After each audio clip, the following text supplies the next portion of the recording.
आपके घर के बच्चे की किसी दुर्घटना में मौत हो जाए तो आज इस देश में सत्ता किसके लिए चल रही है मेरे भाइयों? कहते परिवारवाद नहीं है बीजेपी में। अरे बीजेपी से बड़ा परिवारवाद कहां है जरा बताओ।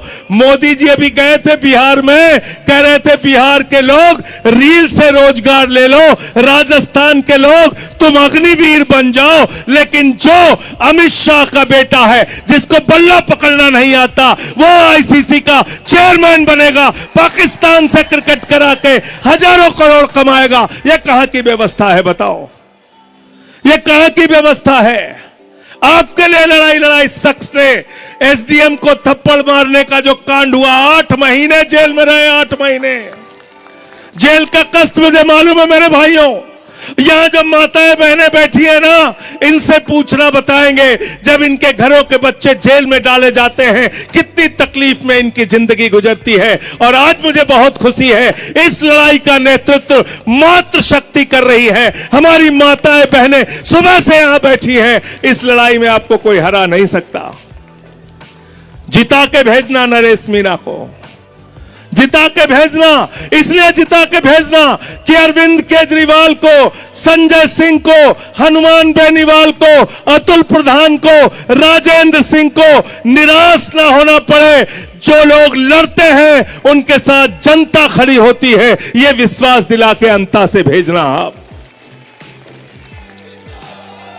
और कितना काम करेगा कोई आदमी आपके लिए?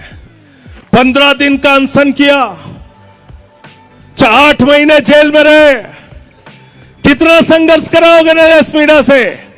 और आज बहुत खुशी की बात है कि इनके लिए कोई एक जाति नहीं, मीणा भी इनके साथ, जाट भी इनके साथ, गुर्जर भी इनके साथ, राजपूत भी इनके साथ, दलित भी इनके साथ, पिछड़ा भी इनके साथ, हिंदू भी इनके साथ, मुसलमान भी इनके साथ, सिख भी इनके साथ, ईसाई भी इनके साथ, नौजवान भी इनके साथ, किसान भी इनके साथ और हमारी माताएं बहनें भी इनके साथ। इनको कोई हरा नहीं सकता। जिता के आपको भेजना है।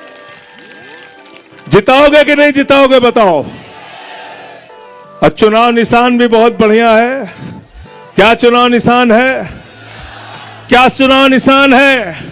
अपने श्रम, अपने खून, अपने पसीने से ये गन्ना पैदा करता है किसान, लेकिन उसको दाम दिलवाने के लिए लड़ाई लड़ने का काम किसानों के नेता भाई हनुमान बेनीवाल, भाई नरेश मीणा, भाई राजेंद्र सिंह, अतुल प्रधान जैसे लोगों को सामने आकर लाठियां खानी पड़ती है, संघर्ष करना पड़ता है। मैं आपसे यह कहने के लिए आया हूं, आपके लिए विधानसभा में एक आवाज तो ऐसी होनी चाहिए जो राजस्थान के खजाने की रखवाली कर सके, और वो कोई कर सकता है तो नरेश मीणा कर सकते हैं।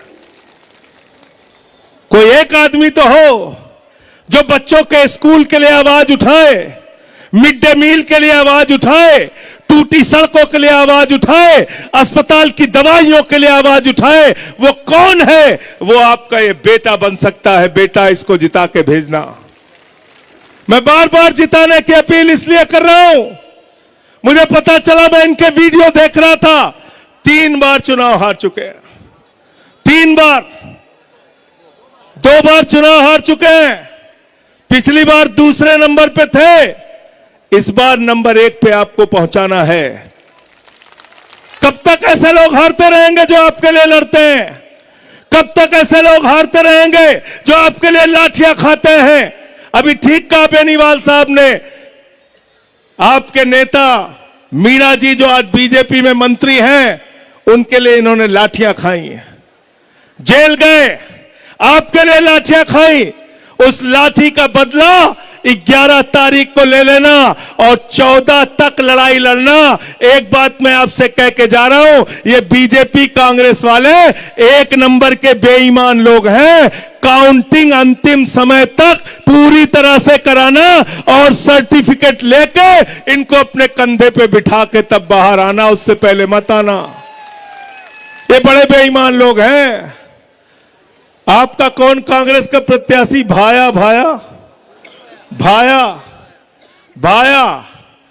मैंने पूछा लोगों से क्या करता है, बोले गरीब आदमी, किसान मजदूर 2 वक्त की रोटी खाता है, कांग्रेस का प्रत्याशी बजरी खाता है, रेता खाता है, मिट्टी खाता है, गिट्टी खाता है, माइनिंग खाता है, पूरी की पूरी खान खा जाता है। ऐसा प्रत्याशी कांग्रेस ने उतारा। और इनसे कौन कौन लड़ रहा है?